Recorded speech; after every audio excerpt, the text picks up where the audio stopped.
Assalamualaikum warahmatullahi wabarakatuh. Perkenalkan, nama saya Wahyudin, NIM 202302021002.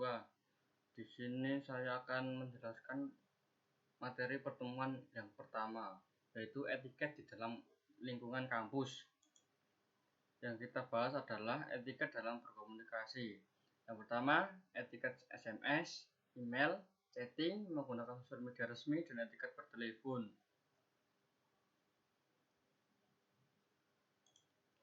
Etiket SMS, tentukan nama pengirim, waktu, huruf, isi pesan menggunakan kata, tanda baca, balasan SMS. Etiket email yang pertama, penggunaan email, isi email, tulis dan penggunaan huruf, waktu, perlakuan pesan pribadi. Yang selanjutnya, etiket chatting, ucapkan salam, bersikap jujur dan sopan, tidak memaksa, meminta izin, penggunaan huruf, tidak mengandung sara, nickname yang baik, tidak mengalihkan pembicaraan. Etiket menggunakan sosial media, memilih antara kepentingan pribadi dan organisasi, hindari pembobolan password. Etiket bertelepon, tentukan nomor tujuan, waktu, siapkan alat mendukung, beri salam dan nama, santun, dan jangan membanting gagal telepon. Oke, saya akan melanjutkan pertemuan yang kedua, yaitu etiket dalam pergaulan. Etiket yang pertama adalah etiket makan.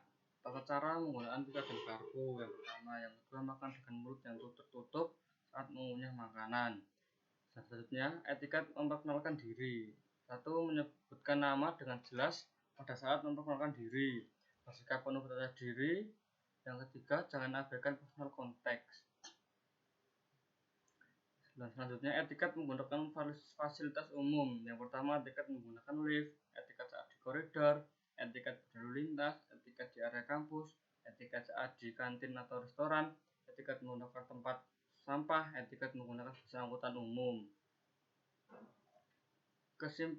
Kesimpulan dari pentingnya etiket dalam pergaulan. Etiket dalam pergaulan adalah kunci untuk membangun hubungan yang baik, menghargai orang lain, dan menciptakan lingkungan secara yang positif. Penerapan etiket memberikan kesan positif dan meningkatkan kualitas interaksi sosial kita. Oke, yang selanjutnya saya akan menjelaskan tentang pengembangan kepribadian untuk pertemuan ketiga.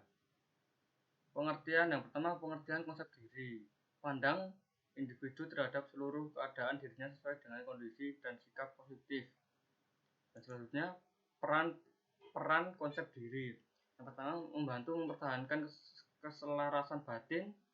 Yang kedua, membantu individu dalam menginterpretasi pengalaman dan orang lain.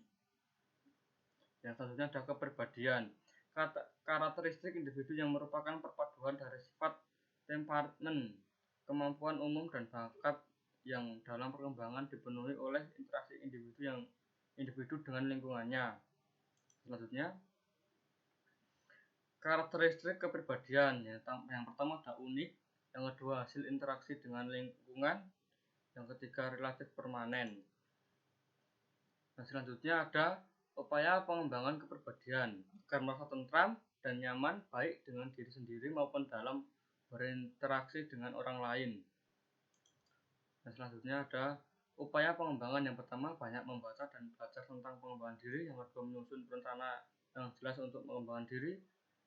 Yang ketiga, mencari lingkungan yang kondusif untuk pengembangan diri. Selanjutnya saya akan membacakan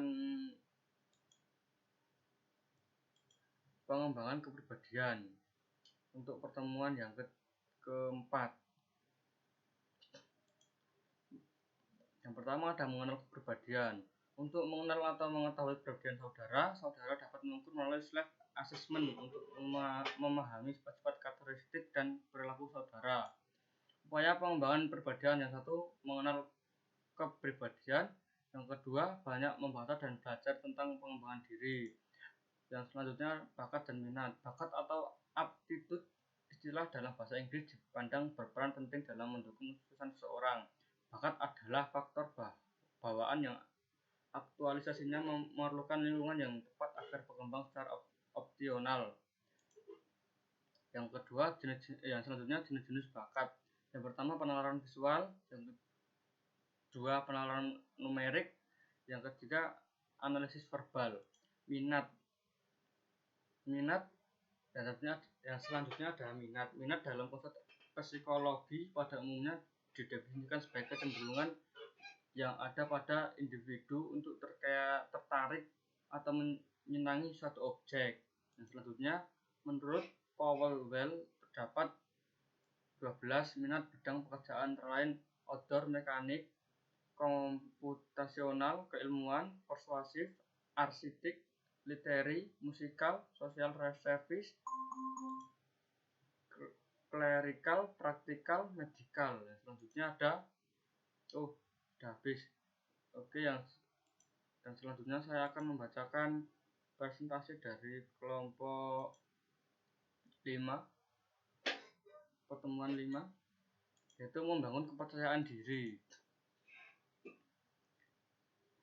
Divisi kepercayaan diri. Yang pertama, keyakinan atau sikap positif terhadap kemampuan, penilaian, dan potensi diri sendiri. Ini adalah keyakinan dalam kemampuan untuk melakukan tugas, mengatasi tantangan, dan mencapai tujuan dengan baik, dengan efisien. Ciri-ciri orang dengan kepercayaan diri yang tinggi: mengenal dirinya dengan baik. Yang kedua, berani mengambil risiko. Dan selanjutnya, ciri-ciri orang dengan kepercayaan diri yang rendah. Yang pertama, menampakkan rasa malu yang tinggi. Yang kedua, tidak mampu berbuat dan berperilaku wajar. Yang ketiga, cenderung menolak pujian. Yang keempat, lebih suka bekerja sendiri. Meningkatkan rasa percaya diri.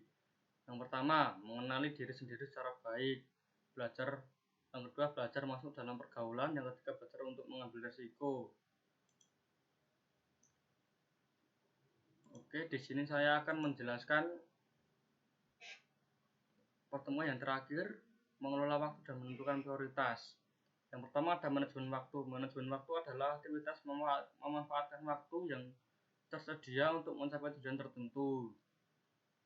Dan selanjutnya ada kriteria prioritas kegiatan. Pola kegiatan sehari-hari ini dapat dikategorikan menjadi 4 kelompok, yaitu kegiatan penting dan mendesak. Yang kedua, kegiatan penting tapi tidak mendesak. Yang ketiga, kegiatan tidak penting dan tidak mendesak. Yang keempat, kegiatan tidak penting dan tidak mendesak. Yang selanjutnya, kiat menentukan skala prioritas. Supaya individu berkomitmen menyelesaikan suatu kegiatan yang dihadapi secara disiplin, maka perlu ditetapkan skala prioritas atau kegiatan yang harus dikerjakan sebagai berikut. Yang pertama, belajar bersikap asertif. Yang kedua, gunakan agenda untuk mencatat dan membantu mengatur urusan Anda. Dan selanjutnya, hal-hal yang menghambat prioritas. Yang pertama ada zona nyaman, yang kedua ada ketakutan yang menghambat. Itulah yang dapat saya sampaikan. Apabila ada salah kata, mohon dimaafkan. Terima kasih.